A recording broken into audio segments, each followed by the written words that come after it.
Me dejó por mensaje, fingió un embarazo y quiso quitarme todo, pero reaccioné a tiempo. La primera vez que supe que todo había terminado no fue con una pelea. Ni con un portazo. Fue con un mensaje de texto. 8 palabras. 8 malditas palabras escritas con la frialdad con la que se cancela una suscripción, la boda se cancela. Espera la llamada de mi abogada. Punto final. No hubo explicación, ni preguntas, ni drama. Solo un corte limpio. Como si alguien hubiera cerrado una aplicación de golpe y sin mirar atrás. Me quedé mirando la pantalla durante varios segundos. Estaba en la fila del supermercado con una canastilla llena de cosas sin sentido, croquetas congeladas, pan de ajo, bolsas para la basura con olor a lavanda. El tipo de compras que haces cuando estás en piloto automático. Y, de repente, ahí estaba. Lucía. Mi prometida. La mujer con la que había planeado construir una vida. La boda se cancela. Como si fuera un trámite. Como si no lleváramos años juntos. Como si yo fuera un error de sistema. Un archivo que había que eliminar. La cajera me llamó 2 veces. Ni siquiera recuerdo cuánto pagué. Solo recuerdo que salí de ahí como un autómata, conduje hasta mi apartamento y me quedé dentro del carro 15 minutos, con las manos en el volante y la mirada perdida. No lloré. No grité. Solo sentí una especie de silencio denso, un vacío que me apretaba el pecho. Cuando por fin reaccioné, tomé mi celular y le contesté con 3 palabras. Como tú digas. Eso fue todo. No le di el gusto de verme rogar. No le devolví la frialdad con insultos. Le respondí con el mismo tono clínico con el que ella había decidido borrarme. Pero en mi mente, algo cambió esa noche. No me quité ni el abrigo. Me senté frente al computador, entré a la página del Banco Central de Castilla, localicé nuestra solicitud de hipoteca, esa que ella había mostrado con tanto orgullo a sus amigas, y eliminé mi nombre de la aplicación. 3 clics. 3 simples clics que derrumbaron su mundo de fantasía. Esa casita de ensueño en las afueras del Agronio, que ya había decorado mentalmente hasta con cojines personalizados. Ella creía que ya era suya. Que yo firmaría como si nada. Que aún podía moverme como una pieza más en su tablero. Se equivocó. No estábamos casados legalmente. Y ese pequeño detalle era mi carta de escape. Porque al final, no había papeles. No había compromiso bancario. Solo planes. Ilusiones. Un mundo que solo existía en su mente. Recuerdo con precisión el momento exacto en el que mi vida cambió. Fue esa noche, frente a la computadora, cuando entendí que tenía el control. Que podía dejar de ser el tipo que se aguantaba todo por amor, por miedo, por costumbre. No. Esa versión de mí ya no existía. 48 horas después, mientras almorzaba restos de comida recalentada, me llegó una llamada de un número desconocido. No contesté. De inmediato, entró una transcripción automática de voz. Habla Paula Cebrián, abogada de la señorita Lucía. Le solicitamos se comunique urgentemente con respecto a la cancelación de la solicitud de hipoteca. Esta acción puede constituir una interferencia financiera o una ruptura de acuerdo. Por favor, contáctenos lo antes posible. Me reí. De verdad me reí en voz alta. Ahora sí había urgencia. Ahora sí estaban preocupados. El mismo desdén con el que me habían dejado de lado se convertía en pánico. El castillo de naipes de Lucía se estaba viniendo abajo. No devolví la llamada. Ni esa ni las siguientes. Dejé que los correos se acumularan. Cada uno más desesperado que el anterior. Y como si el universo se empeñara en mostrarme lo podrido que había estado todo desde el principio, esa misma tarde me llamó Elena, una amiga en común. Oye, ¿es verdad que cancelaste la solicitud de la casa? Sí, le dije, seco. Se quedó callada un momento. Luego añadió con voz tensa. Lucía está colapsando. Ya había mandado a hacer muebles, decoró cada habitación en su cabeza. Incluso les prometió a sus papás que tendrían una habitación de invitados. Estuve a punto de decirle no es mi problema, pero me contuve. No por consideración a Lucía, sino porque ya no tenía energías para sonar cruel. Elena dudó un segundo antes de soltarlo. Dice que lo hiciste por venganza. Que estás tratando de castigarla. Esa vez no me contuve, solté una carcajada. ¿Venganza? No. Solo dejé de hacerme el tonto. Lo que nadie sabía, ni siquiera Elena, es que yo ya venía sospechando desde antes. No tenía pruebas, pero las señales estaban ahí, mensajes extraños a horas inusuales, números desconocidos, reuniones que no coincidían, conversaciones que se callaban apenas entraba a la habitación. Su teléfono siempre con la pantalla hacia abajo. No quería creerlo, pero algo dentro de mí gritaba que algo no andaba bien. Por eso, cuando llegó ese mensaje final, no me rompió. Me liberó. Y entonces cambié la estrategia, no reaccionar. Solo observar. Esperar. Y fue cuestión de días para que se cayera la máscara. Un par de días después, alguien llamó a mi puerta. No esperaba visitas. Abrí. Era don Ramón, el papá de Lucía. No lo veía desde aquella cena de compromiso en la que levantó una copa diciendo que ya me consideraban parte de la familia. Ahora lo tenía frente a mí, con los hombros encorvados, la mirada apagada y una torpeza evidente. No venía a defender a su hija. Venía porque todo se estaba viniendo abajo. ¿Qué pasa con la casa?, preguntó, con voz apagada, como si le costara encontrar dónde poner las manos. Crucé los brazos. Lo miré directo a los ojos. No voy a comprar una casa con alguien que termina conmigo por mensaje y después manda a su abogada a hablar por ella. ¿Vienes como su representante legal o como su papá? Bajó la mirada. Casi avergonzado. No. No estoy aquí como abogado. Estoy aquí porque ella no nos dice nada. Un momento dice que la boda se canceló y al siguiente llora por las facturas de los muebles. Solo quiero entender qué está pasando, hijo. Por un segundo estuve tentado a contarle todo. A mostrarle capturas, a gritarle que su hija me usó como cajero emocional. Que todo fue una fachada. Que detrás de esa voz dulce había una estrategia. Pero no lo hice. Solo dije. Ella terminó conmigo. Lo respeté. Ahora que tenga el valor de afrontar las consecuencias. Asintió en silencio. Murmuró algo como le dije que no hiciera esto y se fue. Caminaba despacio, como si cada paso le pesara. Lo vi alejarse con una calma extraña. Casi helada. Como esa sensación de cuando una herida que lleva sangrando mucho tiempo, por fin, empieza a cerrarse. Pero esto apenas comenzaba. Porque Lucía no solo me había dejado de una forma cobarde. Estaba preparando algo más. Algo más sucio. Más retorcido. Y no tardaría mucho en descubrirlo.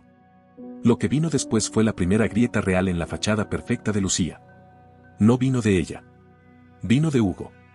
Hugo era ese primo lejano al que solo veía en reuniones familiares. Intercambiábamos pocas palabras, lo justo para mantener la cortesía, un saludo, una broma, algún comentario sobre fútbol y ya. Nunca fue cercano. Pero esa noche, su mensaje apareció en mi bandeja de entrada como un relámpago en cielo despejado. Hola, Iván. Lamento mucho todo lo que pasó. No sabía que era tan caótico. Solo quería decirte que te salvaste de un verdadero desastre. Me quedé mirando esa línea durante minutos. Dudé. Luego respondí. Gracias, pero, ¿a qué te refieres exactamente? Su respuesta fue casi inmediata, aunque corta. Escrita con el cuidado de alguien que sabe que está cruzando una línea. No debería decirte más. Solo pregúntale por Javier. Javier. El nombre me sonaba. Pero no lo ubicaba del todo. Era tan común que podía ser cualquiera. Aún así, algo en mí se encendió. Lo recordaba vagamente de aquellas noches en las que Lucía me arrastraba a catas de vino orgánico y eventos de networking insoportables. Pero no tenía un rostro concreto. Lo único claro era que ese nombre no era casual. No en este contexto. No con ese tono de advertencia. No le respondí a Hugo. No hacía falta. Ya tenía suficiente.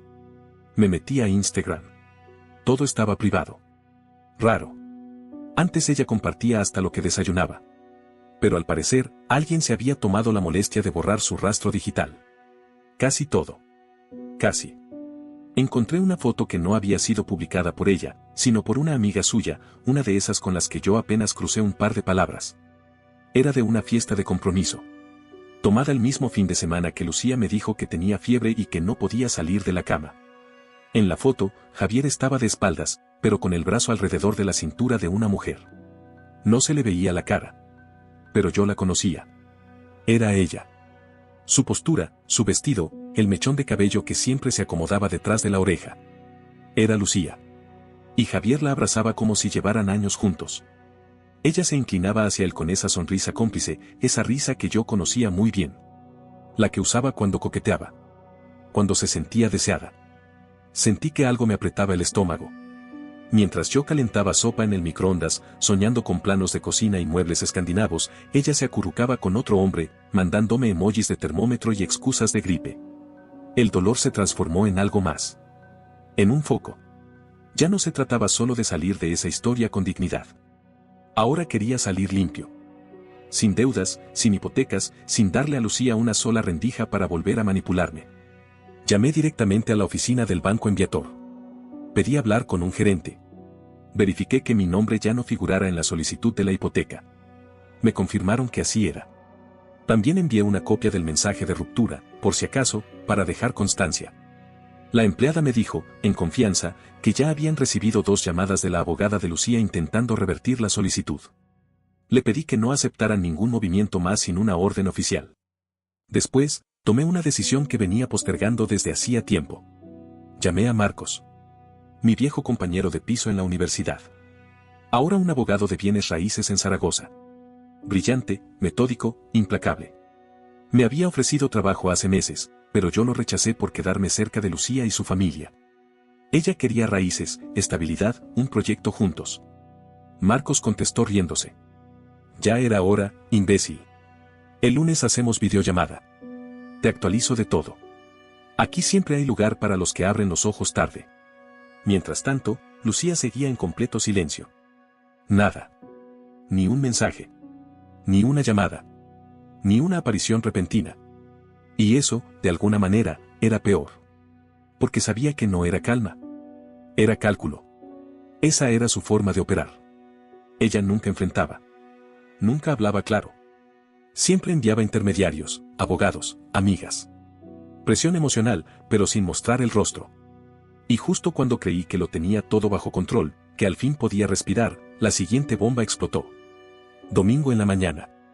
Me despertó una ráfaga de notificaciones. 32 alertas, correos, llamadas perdidas, avisos del banco. No eran de ella. Eran del sistema de seguridad de la cuenta conjunta. Alguien había intentado hacer una transferencia desde nuestra cuenta compartida. Esa que abrimos solo para los gastos de la boda.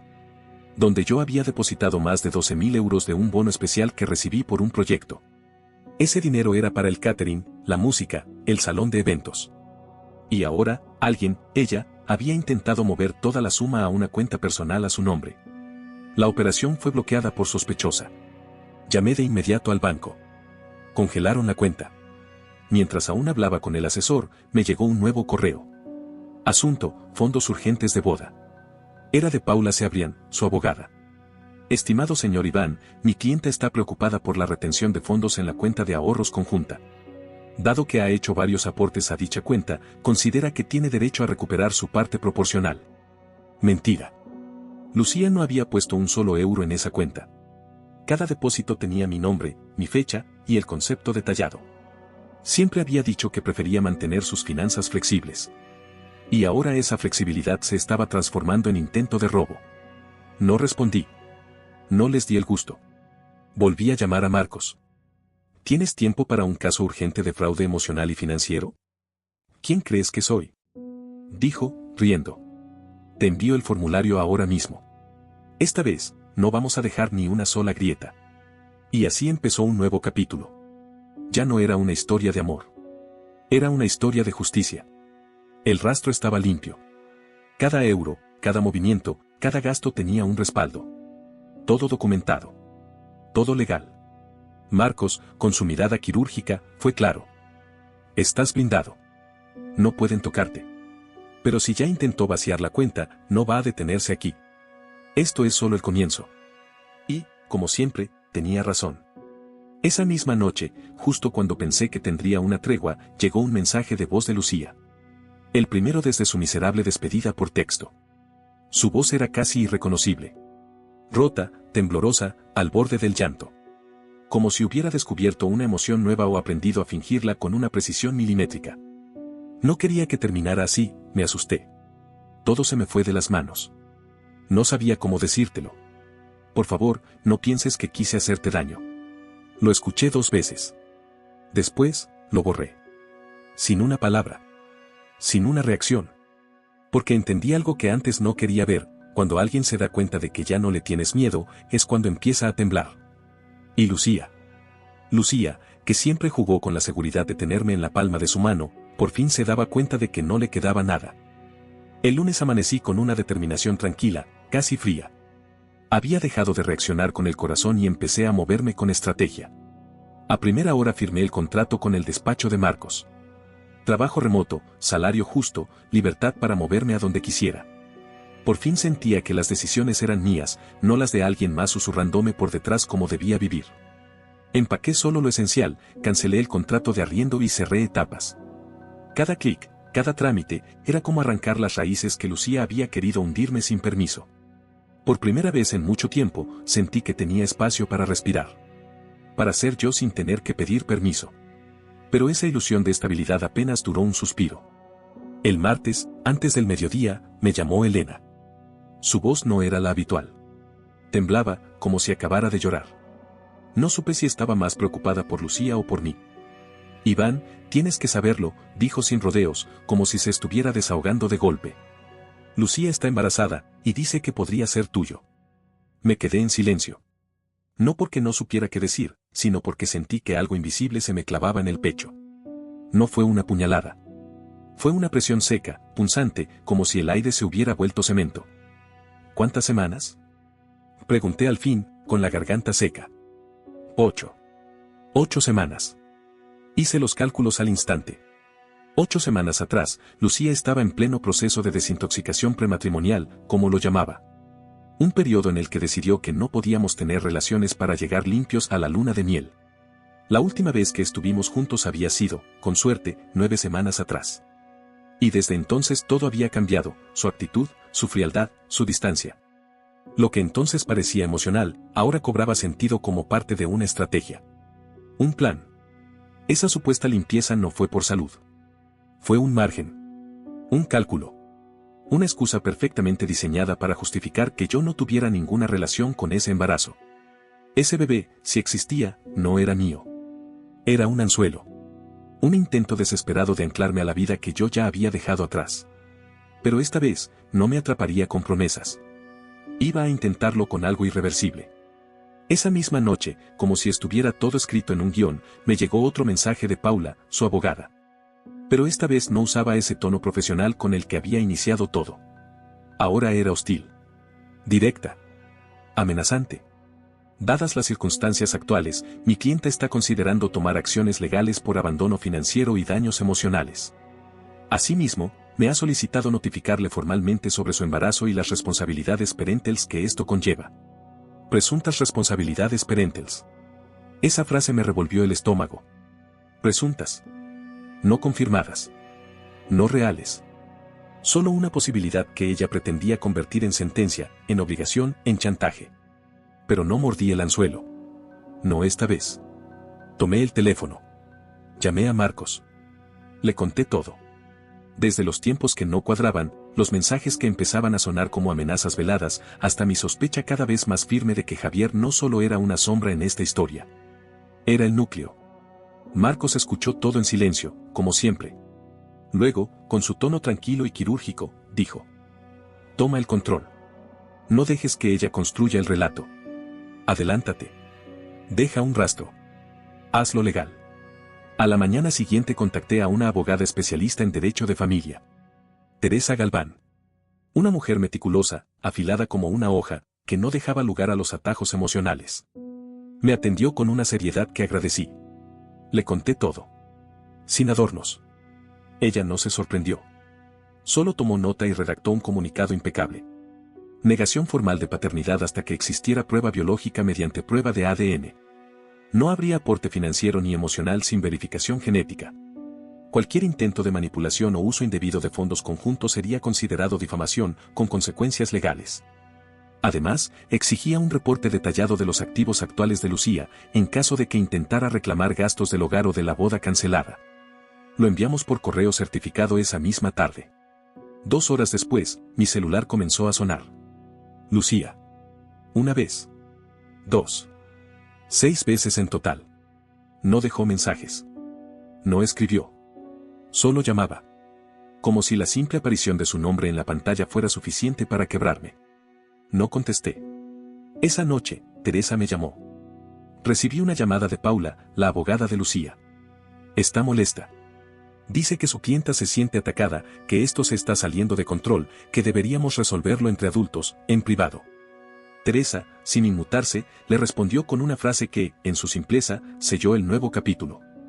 Fue su clienta quien decidió abrir este juego legal. Nosotros solo respondimos. Y ahí, con esa frase, entendí algo profundo. Por primera vez desde que esta pesadilla había empezado, Lucía ya no escribía la historia. Ahora la escribía yo. Cada euro que había salido de mi cuenta, cada factura, cada transferencia, cada intento de su parte de manipular el relato, todo estaba documentado, sellado, listo para usarse. Y por primera vez desde que todo comenzó, me sentí realmente a salvo. Aunque, en el fondo, sabía que todavía no había terminado.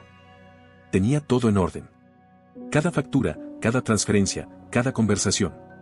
El relato de Lucía se caía por su propio peso. Y sin embargo, algo me decía que no había tocado fondo. No todavía. Y no me equivoqué. El jueves por la noche, después de un día tranquilo de trabajo remoto con el equipo de Marcos, me llegó un nuevo mensaje de voz. Su voz. Otra vez. Ya no era fría, ni calculadora, ni fingidamente cordial. Era otra. Una voz casi irreconocible, quebrada, al borde del llanto. Como si de verdad estuviera rota por dentro. Yo no quería que terminara así, me sobrepasó. No supe cómo manejarlo todo. Se me fue de las manos. No quería hacerte daño. Lo escuché. 2 veces. Y luego lo borré. Sin dejar rastro. Sin contestar. Porque ya había entendido lo que antes me costaba tanto aceptar, cuando alguien se da cuenta de que ya no le temes, es cuando se asusta de verdad. Lucía, que durante años había sentido que tenía mi vida entre sus dedos, estaba viendo, por primera vez, que no tenía nada. Y eso era su verdadera pesadilla. El viernes me reuní virtualmente con Teresa. Ya había revisado todo. Estábamos blindados. La respuesta formal había sido entregada. La postura estaba clara, si el embarazo era real y mío, me haría responsable. Pero no sin pruebas. Y no con amenazas. Teresa me lo dijo con la calma de quien ya ha visto esta historia muchas veces. Iván, esto no es amor ni despecho. Esto es control. Lo que ella quiere no es volver contigo. Quiere que no te vayas. Y cuando alguien quiere eso, lo intenta todo. Me quedé pensando en eso el resto del día. Y al día siguiente, se confirmó. Apareció un correo nuevo de Paula. Ya no era solo una amenaza.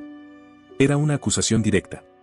Decía que me negaba a cumplir con mis deberes como pareja y futuro padre, que había bloqueado cuentas conjuntas sin consentimiento y que Lucía se sentía emocionalmente desamparada.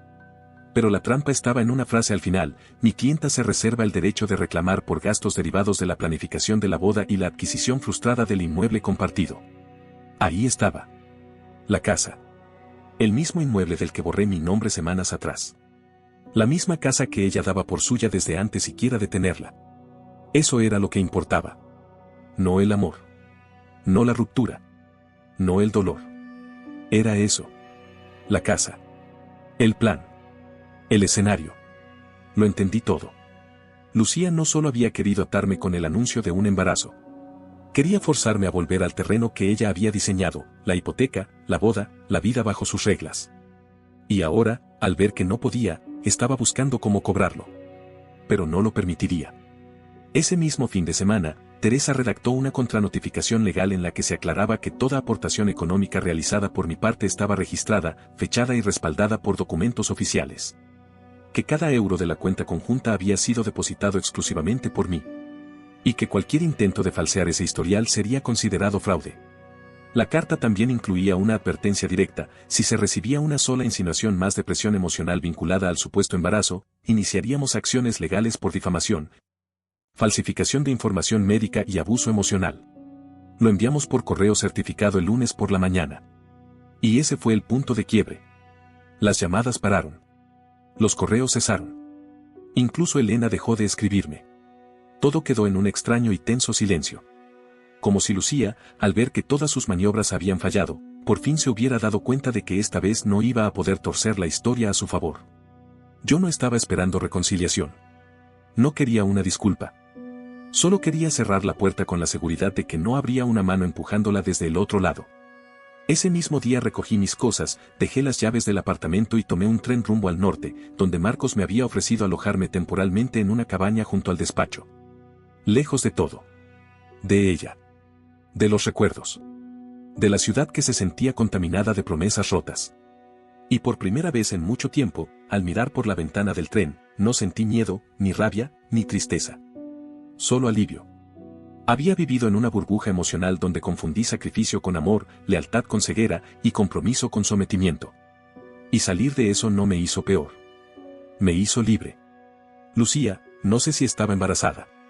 No sé si Javier seguía en la foto.